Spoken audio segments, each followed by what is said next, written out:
interessante, todos conhecem a situação de Abraão, né? Já avançado de idade, não tinha filhos, como, né? Pode sair uma nação de mim? Como de nós pode sair muita gente, né? A gente olha ao nosso redor, cadeiras vazias, muita gente precisando de Deus. Como? Como pode, né? Como pode? Como isso pode acontecer? E Deus fez na vida de Abraão. E a sua descendência, né, está aí até hoje. São milhares de milhares. Muitos impérios, muitas civilizações já se passaram. Acabou, foram exterminadas. Mas o povo de Deus está lá até hoje. Porque Deus tinha uma promessa. E Deus tem uma promessa para mim e para você. Ele disse: ide por todo mundo, pregai o evangelho a toda criatura e fazeis discípulos. E a verdade de Deus e o princípio de Deus vai se cumprir em nossas vidas. Então que nós possamos dar valor aos pequenos começos, dar valor à pequena quantidade de pessoas que tem aqui. Porque assim como Abraão saiu da tua tenda e conseguiu visualizar aquilo que Deus tinha prometido, assim será conosco. Amém, irmãos? E eu estava aqui pensando comigo, muitas pessoas falam que na faculdade, a gente, principalmente na minha área, fala para me tomar cuidado, né? Que muita gente ouve algumas coisas e começa a duvidar da existência de Deus, né? Existem muitos professores céticos, né? Ateus e tudo. Mas até hoje, tudo aquilo que eu vi, tudo aquilo que já foi dito, né? Contra Deus, né? Só me fez ter mais certeza ainda da existência dele. É interessante. Mas que quanto mais eles tentam provar que ele não existe, mais eu fico convicto que ele existe. Porque eu vejo vazio nos corações deles. Eu vejo o sofrimento que se passa atrás daquelas caras intelectuais. E vazios que só o Senhor pode preencher. Amém, irmãos? Que possamos perseverar, amém, nesse propósito. Deus vai fazer uma grande obra nas nossas vidas. Vamos ver as nossas canções cantadas aqui. A gente chegar aqui e falar assim: olha, eu estava ouvindo a música, deu vontade de vir. Estava ouvindo a palavra lá da minha casa, deu vontade de vir. E quando a gente perceber, né, muitas pessoas estarão rendendo ao Senhor. Mas nós temos que perseverar. Amém? E como nós estamos em tempos onde que a vinda de Jesus está próxima, né? E se fala na vinda de Jesus desde quando ele esteve aqui, desde quando a igreja primitiva começou lá no primeiro século. Se fala da volta dele, e durante esses 200 séculos, né? 20 séculos, né? Tem se falado da volta dele, e mais do que nunca hoje nós temos convicção que ele está próximo. Porque interessante que lá em Romanos capítulo 8 diz que a criação geme e espera, né, uma expectativa, né, da manifestação dos filhos dos filhos de Deus. E eu estava fazendo um curso lá do meu curso de História da Faculdade, um congresso, e o curso falava sobre gerações, né? A minha geração, a geração dos nossos filhos, a geração dos nossos pais. como existe diferença entre uma geração e outra, né? Existe gostos, existe manifestações diferentes, né? Então a juventude da nossa época não vai, a próxima juventude não vai ser igual a que a gente é hoje. Ela vai ser diferente. E o interessante é que até os profissionais, né, os professores que têm mestrado, doutorado, né, eles creem também que tem que chegar em algum lugar. Não dá para continuar essa, sabe aquelas ladeiras grandes, né, bem íngreme, né? Então é como se a humanidade estivesse descendo essa ladeira e lá embaixo vai ter um precipício. Todo mundo vai morrer. Todo mundo é unânime em dizer isso, que a sociedade vai chegar num momento, né, em que, sim, vai ficar insuportável viver. E a Bíblia diz que muitos naquele dia procurarão a morte e não encontrarão. Então hoje há uma grande insensibilidade, né, por exemplo, sobre a morte, né? Gente mata uma outra pessoa por nada, por causa de R$1, R$2. A vida perdeu valor. A que ponto nós chegamos, né? E como será a outra geração, né? Se hoje não se tem valor à vida, se mata por um par de tênis, imagine a próxima geração. Não é verdade? Está se perdendo a sensibilidade. E é nesse ambiente que tem que vir o amor de Deus. O amor de Deus tem que se manifestar através de nossas vidas. As pessoas entenderem que tem que ser dependente dele. Porque esse mundo nada pode nos dar, nada pode nos oferecer. Mas o Senhor tem vida, e vida em abundância.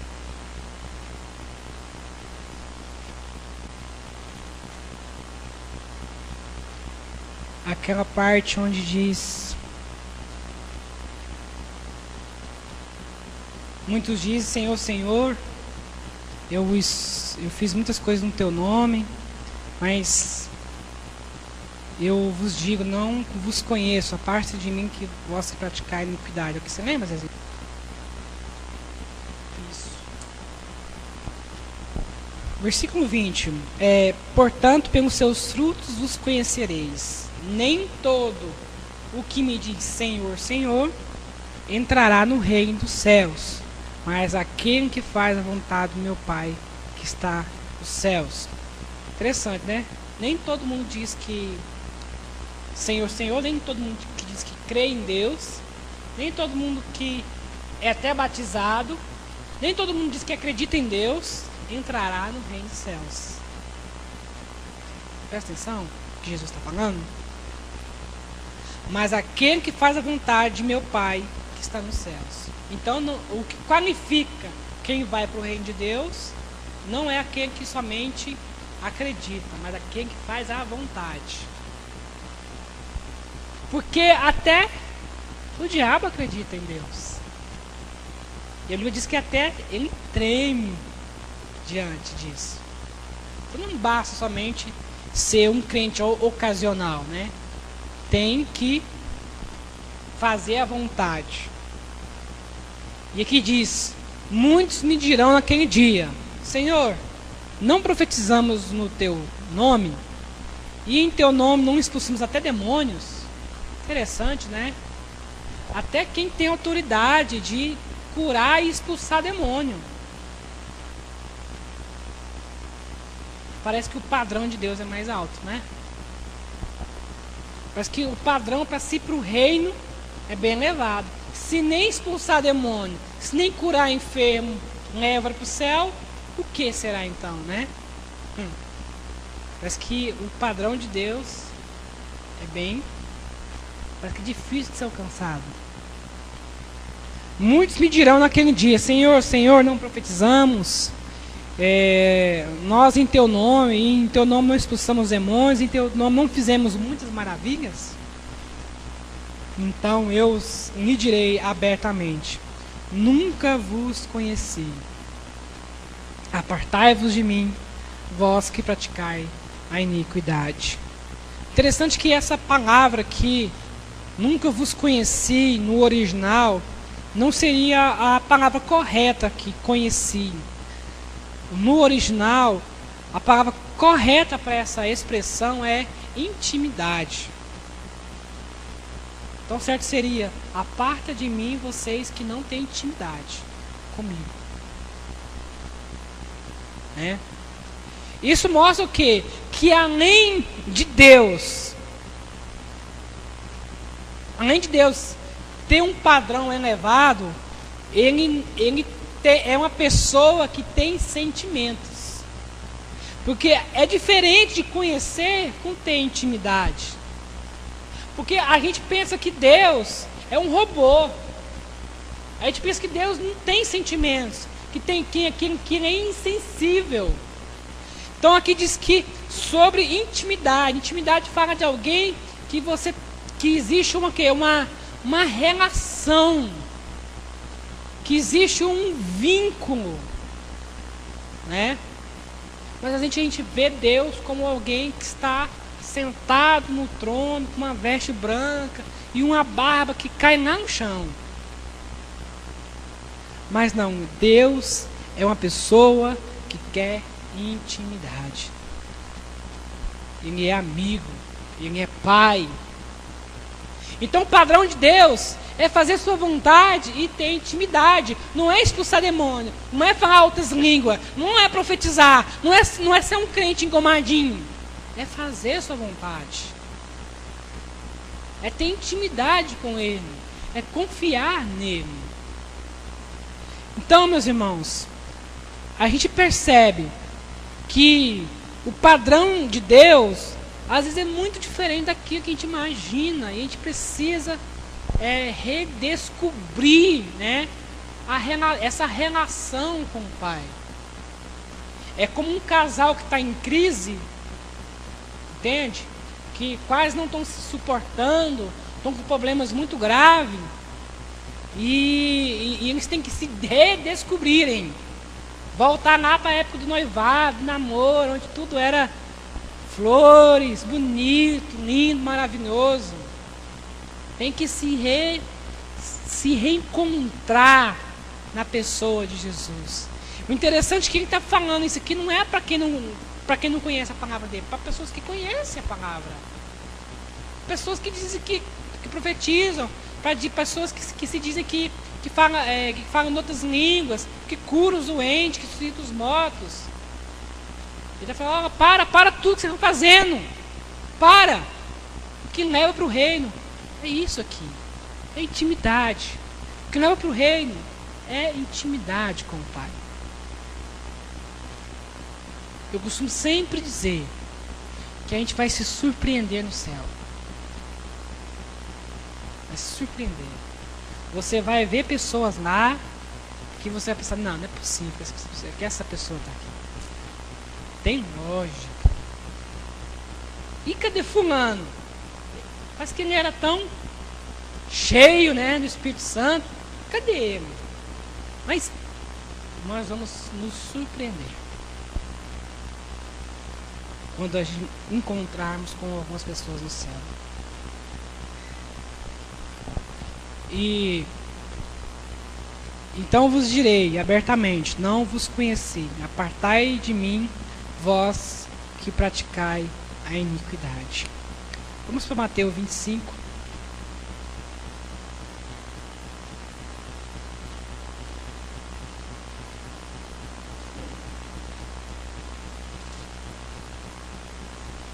Estava falando no início que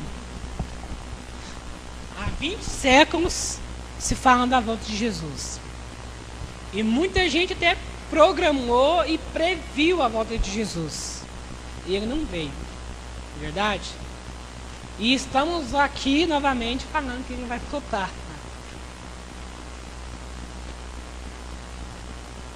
E o interessante é que a situação em que tudo se encontra, o pano de fundo, o contexto que está o mundo hoje, está todo propício para que isso aconteça.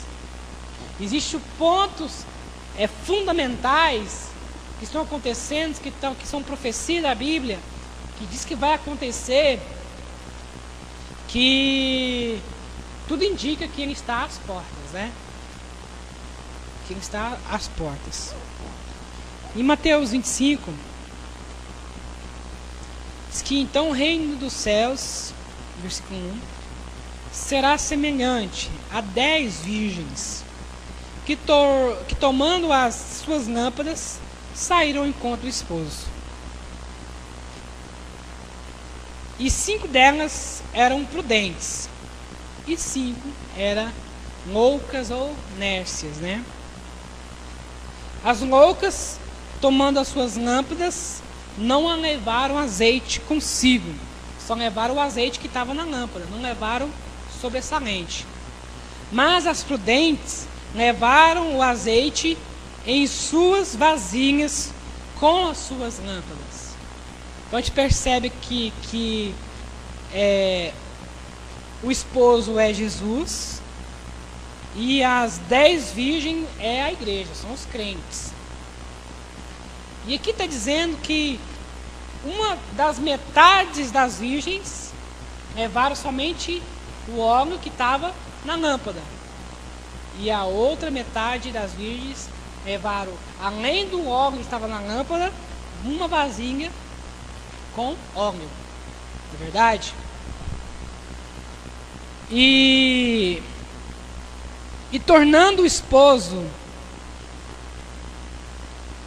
e tardando o esposo, tosquenejaram todas e adormeceram. Mas à meia-noite ouviu-se um clamor: aí vem o esposo, saem ao encontro. Então todas aquelas virgens se levantaram e prepararam as suas lâmpadas. E as loucas disseram às prudentes: dai-nos do vosso azeite, porque a nossa lâmpada se apagaram. Mas as prudentes responderam, dizendo: não seja caso que nos falte a nós e a vós, e ide antes ao que vendem e comprai-vos para vós. Interessante. É uma bela analogia, né?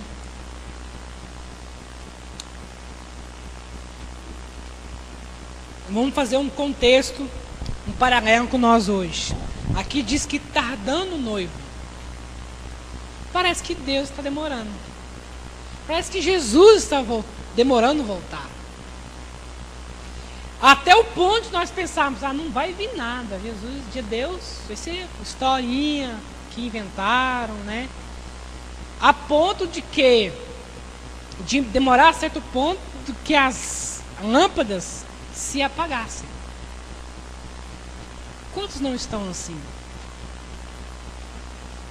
Cansados às vezes de não ver nada acontecer.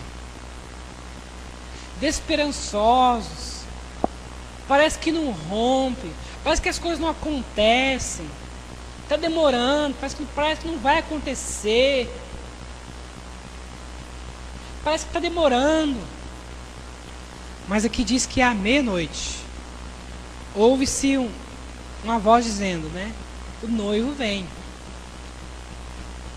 E o interessante é que nessa hora que o noivo vem, não dá tempo de voltar atrás.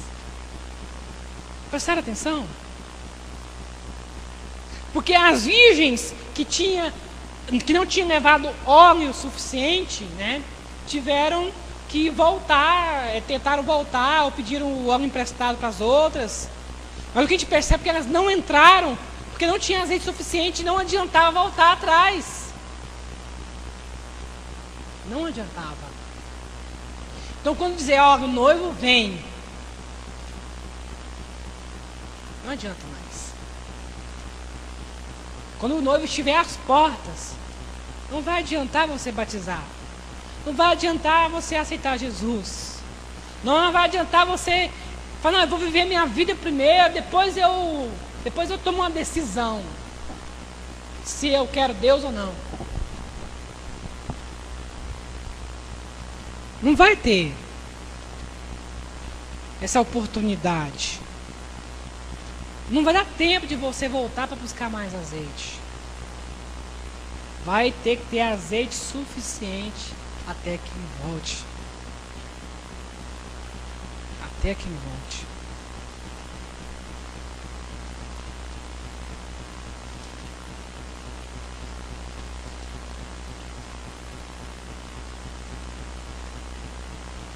Versículo 10.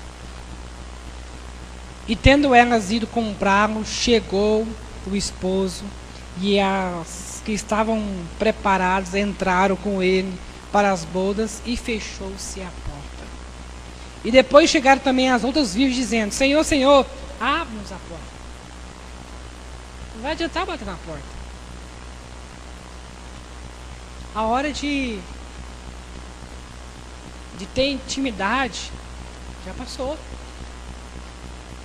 E ele respondendo diz: em verdade vos digo que não vos conheço. Vigiai, pois porque não sabeis o dia nem a hora em que o Filho do Homem há de vir. Porque isto é também como um homem que, partindo para uma outra terra, chamou os seus servos, e entregou-lhes seus bens. E um deu 5 talentos, e a outro 2, e a outro 1, e cada um segundo a sua capacidade, segundo a sua capacidade.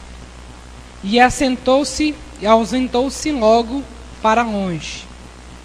E tendo ele partido, o que recebera 5 talentos negociou com eles e granjeou outros 5 talentos. Esse dobrou o lucro, né? Dobrou o que tinha para dar para ele. Da mesma sorte, o que recebera 2 granjeou também outros 2. Mas o que recebera 1 foi e cavou na terra. Versículo 18, tá? 25, 18.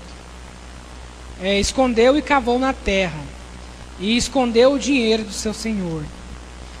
E muito tempo depois veio o senhor daquele servo e ajuntou contas com ele. Então aproximou-se o que recebera 5 talentos, trouxe outros 5 também, o que tinha... trouxe os 5 também, aquele que também que tinha trago os 5, também trouxe mais 5. E o seu senhor lhe disse: bem, esta é servo bom e fiel. Sobre pouco fosse fiel, sobre muito te colocarei. Entre no gozo do seu senhor. E chegando também o que tinha recebido 2 talentos, disse: Senhor, entreguei-me 2 talentos, eis aqui o que ganhei, outros 2 talentos. Então estava prestando contas com Deus. Todos os 2 que tinha recebido 5 talentos, o que tinha recebido 2, todos eles dobraram, né, o que Deus tinha dado. E disse-lhe o Senhor: bem esta, bom e fiel servo, sobre o bom foste fiel, sobre muito te colocarei, entra no gozo do teu Senhor. Mas chegando, versículo 24, também o que recebera 1 talento disse: Senhor, eu conhecia-te,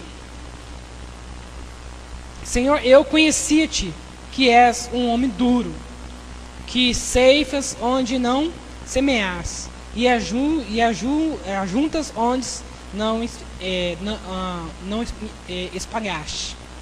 Atemorizado, escondi na terra seu talento, aqui tem o que é teu.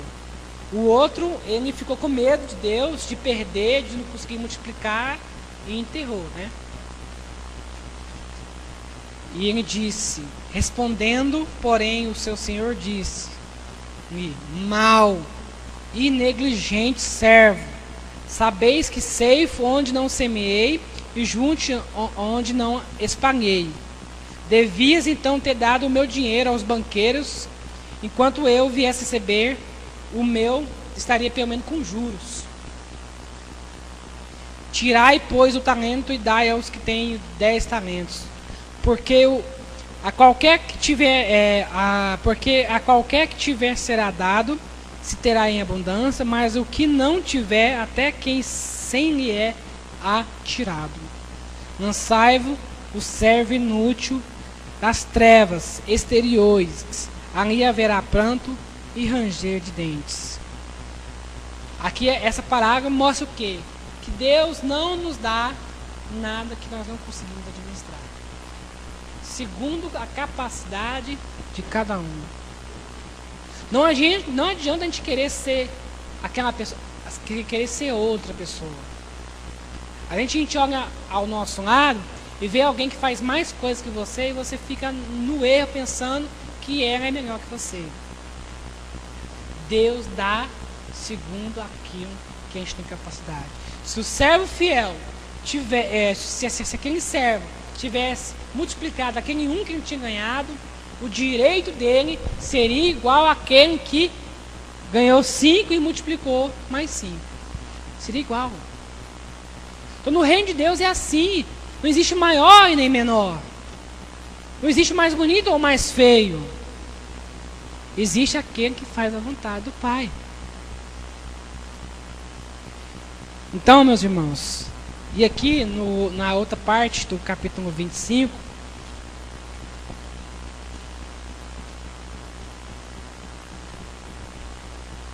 versículo 31. E quando o Filho do Homem vier em sua glória e todos os santos com ele, então se assentará no trono da sua glória. E todas as nações serão reunidas diante dele, e apartará uns dos outros, como um pastor aparta os bodes das ovelhas. E porá as ovelhas à sua direita, mas os bodes à sua esquerda. Então dirá o rei: o que estiver à sua direita, vinde benditos do meu Pai, possui por herança, o reino vos será preparado desde a fundação do mundo. Por que ele fez essa analogia com bodes e com ovelhas? Sabia que o bode é um dos animais mais teimosos que existe? Não dá para criar eles. Eles comem qualquer coisa no lixo, não são obedientes ao pastor, são brigões. Mas a ovelha é o que? Mansa e obediente. É por isso que Jesus fez a analogia. Porque aqueles que vão herdar o reino serão aqueles que obedecem. Mas aquele que é igual ao bode, esse não vai. Se você é teimoso, desobediente, não vai. Não tem parte. Não tem lugar para você no reino dos céus, não. Então, meus irmãos, eu sei que esse tipo de palavra, de advertência, a gente está cansado de ouvir. Mas quantas coisas Deus disse na Bíblia e ele repetiu várias vezes. Porque, sério, deve ter um motivo, né? Principalmente no Antigo Testamento. Vira e mexe, Deus sempre volta no mesmo assunto. Fala da mesma coisa. E quantos anos a gente não ouve a mesma coisa? Quantos anos a gente não ouve a mesma coisa? E a gente dá até uma desperto, né? Não, essa palavra eu já ouvi. Essa palavra eu até entendo. Eu já sei. Eu já sei. Eu já ouvi. Eu já entendi isso. Prega uma palavra nova, por favor. Fala de algo que eu não sei. Né? Mas é isso que o Senhor nos trouxe essa noite. Amém? Possamos nos lembrar disso. Porque a nossa vida é tão instantânea que a gente esquece qual o padrão de Deus. Amém? Vamos ficar de pé, vamos orar.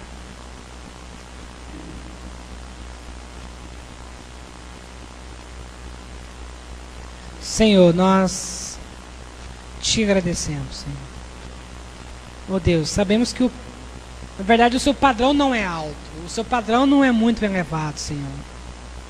É nós que temos que deixar a nossa própria vontade fazer a sua. Oh Deus, nos faz homens e mulheres fortes, perseverantes. Oh Deus, visualizadores do teu reino, Deus. compreensivos e esperançosos na tua volta, Deus.